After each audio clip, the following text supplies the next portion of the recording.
exclusive interview with Sumalatha Ambareesh. Ladies and gents, Sumalatha Ambareesh joined the BJP today, and this is her first exclusive interview with our sister concern, TV9 Kannada. Take a look. You started your political career as an independent. Was it necessary to be a part of a political party? See, when I started as an independent, the situation was such where the party that my husband was allied with was in an alliance with another party, and hence they could not give me a seat. And it was the people's demand, his followers' demand, that I contest as an independent, and they assured me that they are going to make me win. And it happened in a tremendous way, the way they blessed me with more than 7 lakh votes.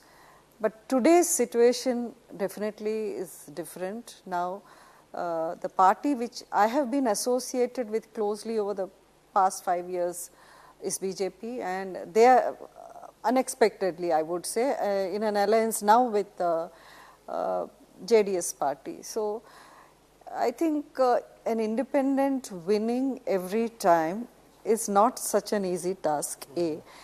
And also, when I won as an independent, it was a win for an independent MP in Karnataka after 52 years.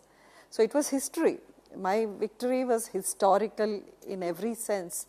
So I think you should not take a chance and be overconfident thinking that history is going to repeat itself every time.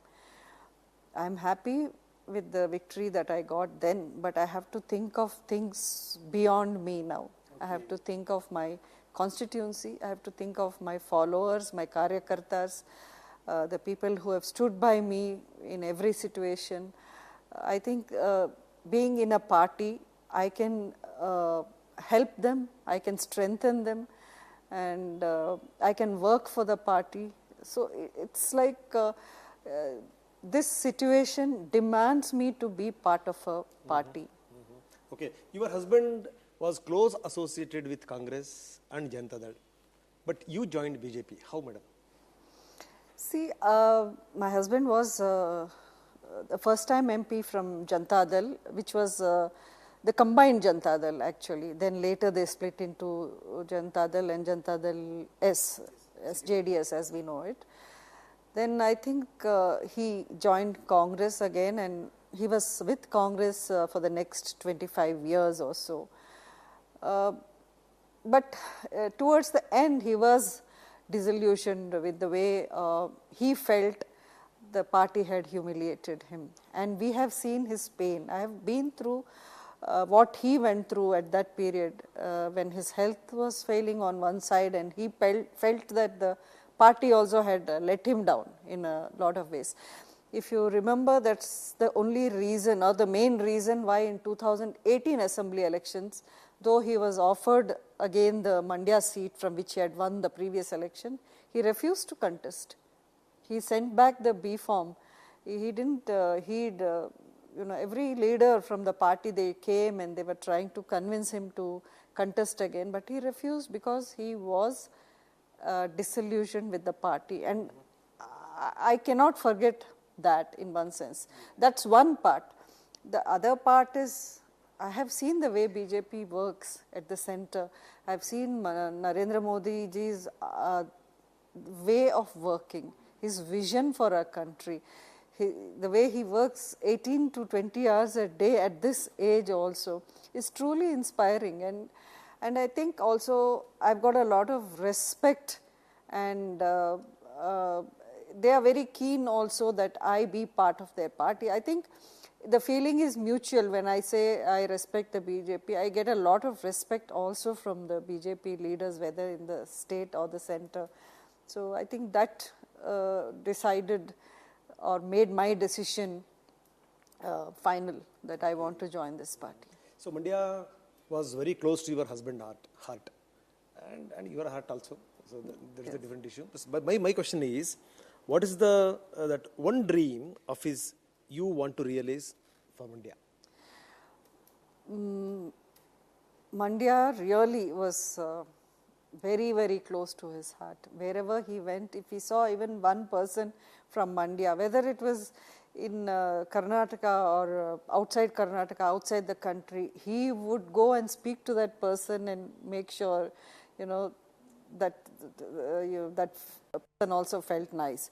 He was totally, what do you say, it was not just a political connection that he had a very emotional connection with Mandya. And he had a lot of dreams for Mandya. The kind of work he has done in Mandya is unbelievable, and he never believed in publicizing his work. So whether it's Mandya Medical College, whether it's bringing rejuvenating lakes, whether it's building the maximum number of community halls. He was known as the Samudaya Bhavan MP. He was the first person who people realized that MP funds could be utilized in such a way. In Mandya, they had never heard of MP funds till Ambareesh became MP. He was a 3-time MP.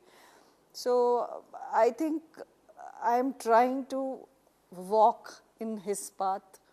I am trying to finish some of his projects, which I have done also. Reopening of My Sugar Factory, a sugar factory, was one of his unfulfilled dreams, which after I think an effort of 3 years and like 100 meetings with various leaders, chief ministers and central leaders, we made that happen. I could fulfill that dream of his.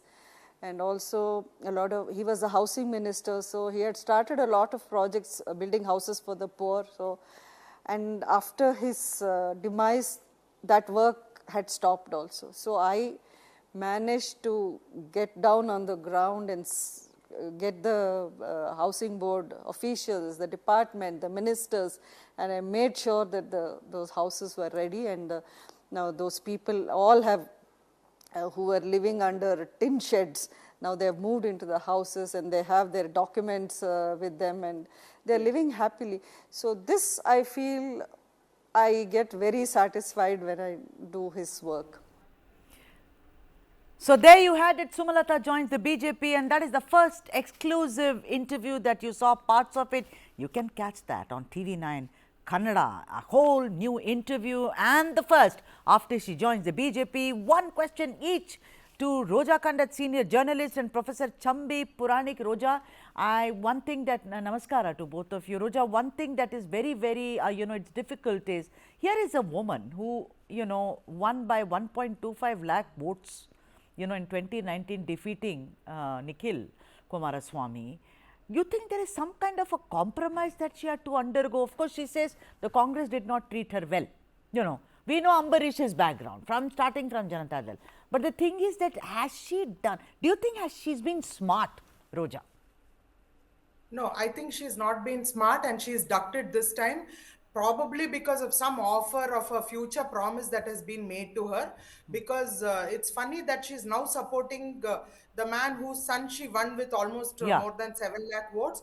And I don't know if this compromise is being made as a woman or if this compromise is being made as somebody who is ducking for some pressure of money or some promise, because in Mandya region the BJP does not have a tall leader. That is one of BJP's handicaps. So going with somebody like Kumaraswamy, they might think is a good bet, but Star Chandru, who stands from Congress, is one of the richest candidates in this election, so he could sway with the money. You never know. All right, Roja, very, very well put there. Professor Puranik, what Roja said and what I'm also thinking is that the whole thing is they are saying, okay, it is HD Kumaraswamy because of Vokkaligas, Mandya, etc., etc. Do you think that even washes? I mean, here is a woman who won against Nikhil of the same family. Do you think that the Vokkaliga factor, because assembly election, it was proven, that the Vokkaligas voted for the Congress. So what is with this, JD, BJP thing that we will give it to HDK? Well, I agree with Rosa when she mentions that that she was under pressure.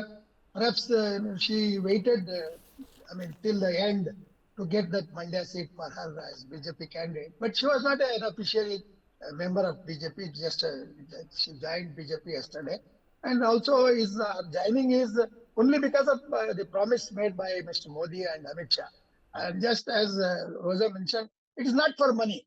I think Sumalatha doesn't require money, because I know Ambarish, and Ambarish was a friend of my students, late Maharaja Srikant Datta Vadiyar was 4-time MP. And I have interacted with them when they never thought that money is All a right. factor for them to switch parties and all that. So I Okay. disagree with that. But I think this is one of the most dignified members of parliament I have come across. All right. Because for last 50 years I've been observing.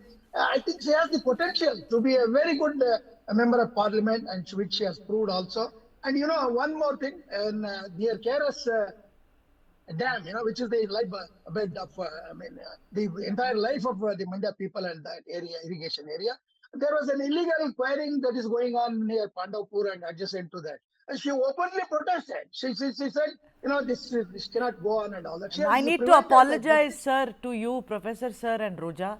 We had a live interview, therefore I have to cut short this, chat with both of you. I hope you will both understand as old friends.